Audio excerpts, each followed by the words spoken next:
संविधान पर हमारी बात होगी। जुड़े रहें हमारे साथ और संविधान के बारे में हम ये समझेंगे संविधान की उत्पत्ति कैसे हुई, कैसे प्रकार से हम संविधान को देखते हैं। सारे क्वेश्चन हमारे जो डाउट हैं वो क्लियर होंगे इस वीडियो में। जुड़े रहें हमारे साथ। तो सबसे पहले तो दोस्तों हम आपको बताएं कि संविधान जो शब्द है, संविधान एक ऐसा दस्तावेज होता है जिससे किसी देश को चलाया जा सकता है। वो एक ऐसा कानून लिखा हुआ भी होता है और परंपराओं पर आधारित भी होता है। तो उसको किसी देश को चलाने के लिए जो दस्तावेज या नियम कानून होते हैं, लिखे हुए या अलिखित, उसको हम संविधान में कन्वर्ट करते हैं दोस्तों। और संविधान होता है दो प्रकार का, एक होता है लिखित संविधान, दूसरा होता है अलिखित संविधान। लिखित संविधान वह संविधान होता है जो किसी के द्वारा लिखा गया हो, और जब लिखा गया हो तो उसको हम लिखित संविधान की श्रेणी में डालते हैं। जबकि अलिखित संविधान वह संविधान होता है जो संविधान लिखा ही नहीं गया हो, वो केवल मान्यताओं के आधार पर हो, परंपरा के आधार पर हो, और वही परंपरा आगे जाकर कानून बन जाते हैं, तो उसी को हम अलिखित संविधान कहते हैं दोस्तों। आपको जानकर हैरानी होगी कि दुनिया में बहुत सारे देश हैं और बहुत सारे देश लिखित संविधान भी अपनाए हुए हैं और कई देश अलिखित संविधान भी अपनाए हुए हैं। जैसे हमने कहा है ब्रिटेन, ये छोटा सा देश है, इंग्लैंड भी कहते हैं, जिसकी कैपिटल लंदन है। और ये देश ने दुनिया के अधिकतर देश, ये जो आपको देश दिख रहा है दुनिया में, दुनिया के अधिकतर देशों पर इसने अपना राज किया है। ब्रिटेन ने भारत पे राज किया, श्रीलंका पे किया, म्यांमार किया, कई ऐसी कंट्रियां हैं, इंडोनेशिया है, जहां ब्रिटेन के द्वारा राज किया गया है। यही नहीं, एशिया महाद्वीप में नहीं दोस्तों, अफ्रीका महाद्वीप हो, यूरोप महाद्वीप हो, दक्षिण अमेरिका महाद्वीप हो, यहां तक उत्तर अमेरिका महाद्वीप हो, कोई भी ऐसा महाद्वीप नहीं है, ये भी ऑस्ट्रेलिया महाद्वीप, हर महाद्वीप में ब्रिटेन का एक समय राज चला करता था। और वह राज्य उसका लिखित संविधान से नहीं चलता था दोस्तों, उसका अलिखित ही संविधान था। परंपरावादी चीजों को मानकर उसके अनुसार कानून बनाकर वो ही बात को लिखा नहीं गया है और रिपीट होती है। जैसे हमने कहा हमारे यहाँ एक नियम कानून होता नहीं है, लेकिन बड़े लोग मिले, एज में जो भी बड़ा होता है तो उससे नमस्ते नमस्कार किया जाता है। ये क्या है? एक परंपरा है, ये बात लिखी नहीं है, लेकिन एक परंपरा जो चली आ रही है हम उसको फॉलो करते हैं। और वही परंपरा वाला ब्रिटेन मानता था कि जो हमारे पास परंपरा पहले से है हम उसी को कानून मानते हैं, और उसी के अनुसार उसने सारे देश चलाए। लेकिन ये अमेरिका देश दिख रहा है दोस्तों, अमेरिका ने क्या किया कि 1787 ईस्वी में अपना एक संविधान बनाकर निर्माण किया। और जब उसने संविधान बनाया तो वह लिखित संविधान कहलाया, क्योंकि उन्हीं के द्वारा लिखा गया। जब संविधान लिखा गया तो दुनिया में धीरे धीरे प्रसार प्रचार हुआ कि लिखित संविधान भी अच्छा है, तो उसी में लिखित संविधान फिर जापान ने अपनाया, फ्रांस ने अपनाया, और भी कई कंट्री ने अपनाया। भारत ने भी लिखित संविधान को मान्यता दी, अलिखित संविधान नहीं अपनाया। तो हम बात करेंगे संविधान पर। अब भारतीय संविधान किस प्रकार से आया है दोस्तों, उसके बारे में हम बताते हैं।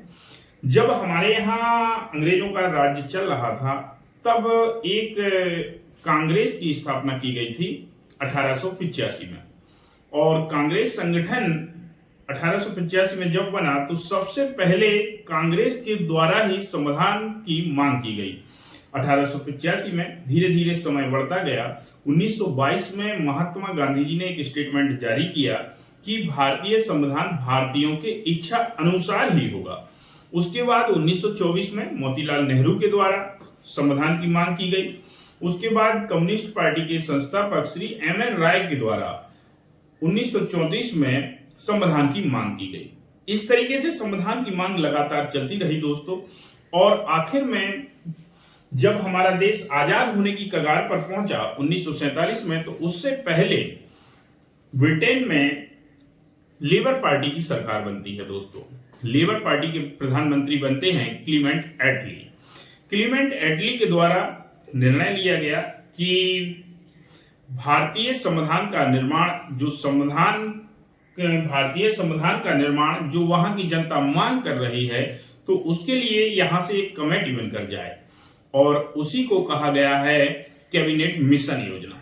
जब कैबिनेट मिशन योजना आई तो उसमें 3 मंत्री वहां लॉर्ड क्लीमेंट एटली ने भेजे थे, जिनमें Pethick Lawrence, Stafford Cripps, A V. Alexander. यह लॉर्ड क्लीमेंट एटली के द्वारा अपने मंत्रिमंडल सदस्यों को भारत भेजना था। उन्होंने कहा कि कैबिनेट मिशन के तहत आपको ये करना है कि भारतीय संविधान सभा को गठन करना पड़ेगा, वहां की सरकार को सुपुर्द करना पड़ेगा। इस तरीके से जब वहां से सदस्य आए तो हमारे यहाँ संविधान सभा को गठित किया गया। अब जब संविधान सभा को गठित किया गया तो संविधान सभा में रखा गया कितने सदस्य होना चाहिए, कैसे चुना जाना चाहिए, यह सारी प्रक्रिया भारतीय लोगों ने अच्छे अपनी सूझबूझ के साथ उसको अपनाया और उसी में से 389 सदस्यों का दोस्तों चुनाव हुआ। 389 सदस्य जो आए हैं वो जनता के द्वारा नहीं चुने गए हैं। जैसे जनता ने अपना प्रतिनिधि विधायक को भेजा है तो विधायक के द्वारा एक निर्वाचित किया गया, विधानसभा के द्वारा निर्वाचित किया गया कि यहां से ये सदस्य संविधान सभा में जाएगा। ऐसे ही देशी रियासत से वहां राजा होते थे तो उन्होंने भी अपने एक सदस्य को भेजा कि ये हमारा संविधान सभा में जाएगा। जनता के द्वारा निर्वाचित सदस्य नहीं थे, ये मनोनीत सदस्य कह सकते हैं हम इनको, ये मनोनीत थे और 389 सदस्य पूरी इंडिया से चुने गए थे दोस्तों, जिसमें से 292 देशी रियासत से चुने गए, 4 सदस्य चीफ कमिश्नरी क्षेत्र से चुने गए। चीफ कमिश्नरी का मतलब वो हो कह सकते हैं हम, जैसे आज हमारे यहाँ केंद्र शासित प्रदेश है दोस्तों, उसी तरीके से चीफ कमिश्नरी क्षेत्र हुआ करता था। तो वहां से 4 सदस्य चुने गए और 93 सदस्य देशी रियासत से चुने गए। 389 सदस्य जब चुने गए तो इन्हीं में से इन्होंने एक अपनी अंतरिम सरकार भी बनाई दोस्तों। अंतरिम सरकार में प्रधानमंत्री और विदेश मंत्री का कार्यभार पंडित जवाहरलाल नेहरू को सौंपा। राजेंद्र प्रसाद डॉक्टर को कृषि मंत्री बनाया गया, लियाकत अली को वित्त मंत्री बनाया गया। इसी तरीके से कई लोगों को मंत्रालय दिए गए और संविधान सभा मंत्रालय के साथ साथ संसद को भी चलाती थी, साथ में वो संविधान का निर्माण भी करती थी दोस्तों। संविधान सभा की पहली बैठक 9 दिसंबर 1946 को हुई। तो इसमें यह देखा गया कि संविधान सभा का अध्यक्ष किसे चुना जाए। जब देखा गया दोस्तों तो सबसे जो उम्र दराज व्यक्ति थे उनको संविधान सभा का अध्यक्ष चुना गया, वो भी अस्थायी।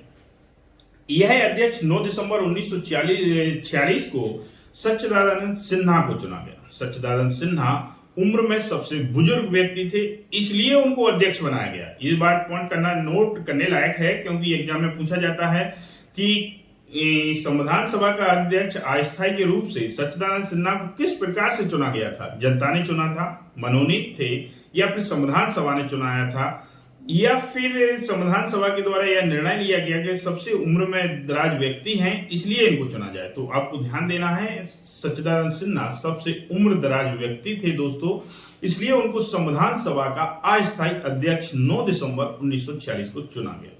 जब संविधान सभा की दूसरी बैठक 11 दिसंबर 1946 को होती है तब संविधान सभा के स्थायी अध्यक्ष चुन लिया जाता है और स्थायी अध्यक्ष चुनने के रूप में डॉक्टर राजेंद्र प्रसाद को चुना जाता है दोस्तों। डॉक्टर राजेंद्र प्रसाद स्थायी अध्यक्ष संविधान सभा के चुने जाते हैं। इसके बाद संविधान सभा की 13 दिसंबर 1946 को जब बैठक होती है तो उद्देश्य प्रस्ताव एक पास किया जाता है और पंडित जवाहरलाल नेहरू उसे लेकर आते हैं दोस्तों। उद्देश्य प्रस्ताव जब 13 दिसंबर को लाते हैं तो उसको संविधान सभा पास नहीं करती है। वो सोचती है कि जब हमारे यहाँ मेंबर 389 चुने गए हैं और इसमें से अभी तक मेंबर उपस्थित ही नहीं हो रहे हैं दोस्तों, पूरे मेंबर उपस्थित ही नहीं हो रहे हैं। अब जब तक पूरे मेंबर उपस्थित नहीं होंगे तो संविधान सभा अगर कोई प्रस्ताव लाती है, अगर उस प्रस्ताव को कम ही सदस्य पारित कर देते हैं तो ऐसा समझा जाएगा दोस्तों कि यह तो एक तरफा संविधान बनाया जा रहा है। जब तक सारे संविधान सभा के सदस्य जितने चुने गए उतने ना आ जाएं या फिर अधिक संख्या में ना आ जाएं तो संविधान सभा में प्रस्ताव पास नहीं हो पाएगा। इसलिए ही इस उद्देश्य प्रस्ताव को 22 जनवरी 1947 को पास किया गया और उसी को अपना लिया गया है। उद्देश्य प्रस्ताव का मतलब हमारी संविधान सभा ने प्रस्तावना को लाया था दोस्तों और प्रस्तावना को अपना लिया गया। इसी तरीके से धीरे धीरे संविधान सभा अपने संविधान का निर्माण करने लगी। संविधान सभा जब संविधान का निर्माण करने लगी दोस्तों तो देखा गया कि हमारे यहाँ एक ही देश में नहीं और अन्य देशों ने जहां लिखित संविधान अपनाया है या अलिखित संविधान है तो सारे देशों पर संविधान पर विचार करने लगे। कम से कम दोस्तों 60 देशों पर विचार किया हमारी संविधान सभा ने। 60 देशों पे विचार के उपरांत कुछ देश जो लगे कि यहां से ये ठीक है, इस देश से ये ठीक है, इस देश से ये ठीक है, उसी तरीके से जो जो कंटेंट मिलता रहा, जो संविधान सभा को सही लगता रहा, वही संविधान सभा दूसरे देशों से ग्रहण करती रही। इसलिए भारतीय संविधान को ब्रिटिश लेखकों के द्वारा उधार का थैला कहा जाता है। अब उधार का थैला इसलिए ही कहा जाता है क्योंकि अधिकतर हमने हिस्सा बाहर के देशों से लिया है। दोस्तों, भारतीय जो संविधान बना है, भारतीय संविधान में 75% अंश 75% केवल 1935 का जो अंग्रेजों के द्वारा लाया गया संविधान था उसी को अपनाया गया है। 1935 का जो कानून था उसको 75% हमने अपने संविधान में रखा है। अब उसके कई जो देशों में विचार किए गए हैं, जैसे हमने कहा कि ये एक दक्षिण अफ्रीका देश है दोस्तों, तो यहां से संविधान संशोधन की प्रक्रिया को हमने लिया है। संविधान संशोधन की प्रक्रिया हमने दक्षिण अफ्रीका से ली भारत में। ये एक दोस्तों जापान है, जापान से विधि निर्माण प्रक्रिया लिया है। ये दोस्तों ऑस्ट्रेलिया है, यहां से हमने समवर्ती सूची उठाई है। ये दोस्तों कनाडा है, यहां से हमने भारत के राज्यों को संघ बनाया है। ये दोस्तों अमेरिका है, यहां से हमने राष्ट्रपति के पावर को लिया है और राष्ट्रपति पे महाभियोग की प्रक्रिया को लिया गया है। ये ब्रिटेन है, ब्रिटेन से तो हमने 75% लिया है, फिर भी जैसे हमने कहा वहां राष्ट्र अध्यक्ष होता है, तो वो ही पावर हमने राष्ट्र अध्यक्ष के औपचारिक के रूप में राष्ट्रपति को दे रखी है। तो केवल नाम मात्र का यहां से हमने राष्ट्रपति को औपचारिकता, संसदीय प्रावधान, एकल नागरिकता, सिंगल सिटीजनशिप कह सकते हैं, वो भी हमने कहां से ली है? सिंगल सिटीजनशिप इंग्लैंड से। सिंगल सिटीजनशिप का मतलब समझ लीजिए दोस्तों, जैसे हमारा जो देश है, हम भारतीय नागरिक हैं। हम ये नहीं कहते कि हम उत्तर प्रदेश के नागरिक हैं या फिर हम मध्य प्रदेश के नागरिक हैं, राजस्थान के, केरल के, जम्मू कश्मीर के। नागरिक कोई एक का नहीं है, नागरिक जो है वो पूरी एक कंट्री का नागरिक है। जबकि अमेरिका में 50 राज्य हैं, तो वहां की दोहरी नागरिकता होती है। दोहरी नागरिकता का मतलब होता है दोस्तों, एक नागरिकता आपको मिलेगी स्टेट की, दूसरी नागरिकता मिलेगी आपको कंट्री की। लेकिन हमने कैसा अपनाया? सिंगल सिटीजनशिप, ओनली एक हरी नागरिकता। एक हरी नागरिकता हमने कहां से ली? ब्रिटेन से दोस्तों। ऐसे ही आयरलैंड देश है, तो आयरलैंड से हमने राज्यसभा में जो मनोनीत किए जाते हैं हमारे यहाँ 12 सदस्य, उनको हमने राज्यसभा आयरलैंड से लिया है। और ऐसे ही राज्य के जो नीति निर्देशक तत्व हैं वो भी हमने आयरलैंड से लिए हैं दोस्तों। एक फ्रांस भी देश है, फ्रांस से हमने गणतंत्रात्मक प्रणाली को लिया है। रूस है, रूस से हमने मौलिक कर्तव्य को लिया है। इस तरीके से हमने कई देशों से संविधान, यानी हमने अभी बताया था 60 देशों के संविधान पर विचार किया, लेकिन 60 देशों से तो नहीं लिया, लेकिन कई देशों से जहां से जो ठीक लगा वो भारतीय संविधान सभा ने दोस्तों ग्रहण किया। भारतीय संविधान सभा ने कुल मिलाकर संविधान सभा की 11 बैठक की और 11 बैठक में 2 वर्ष 11 माह 18 दिन के उपरांत भारतीय संविधान को तैयार किया दोस्तों। एक पॉइंट बता दें आपको, जब 389 सदस्य चुने गए थे दोस्तों, तो उस समय भारत और पाकिस्तान एक था, लेकिन जब पाकिस्तान को अलग होना पड़ा तो भारतीय संविधान सभा में मात्र 299 सदस्य रह गए थे।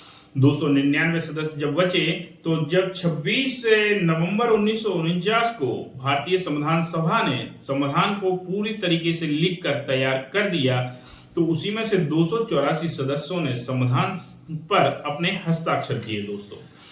अब हस्ताक्षर करने के बाद संविधान का 26 नवंबर 1949 को कुछ अंश, नागरिकता, संसदीय प्रावधान, ये उसी दिन से लागू कर दिए गए, लेकिन 26 जनवरी 1950 को संपूर्ण भारतीय संविधान को लागू कर दिया गया।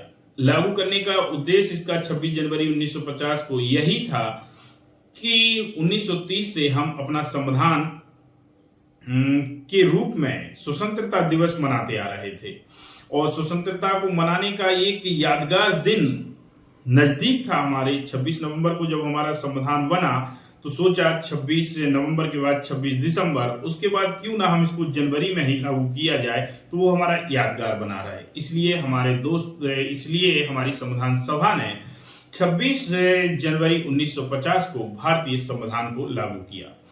भारतीय संविधान सभा में 299 सदस्यों में से दोस्तों 284 सदस्यों के द्वारा ही भारतीय संविधान पर हस्ताक्षर किए गए। ये भी इंपोर्टेंट पॉइंट है आपका।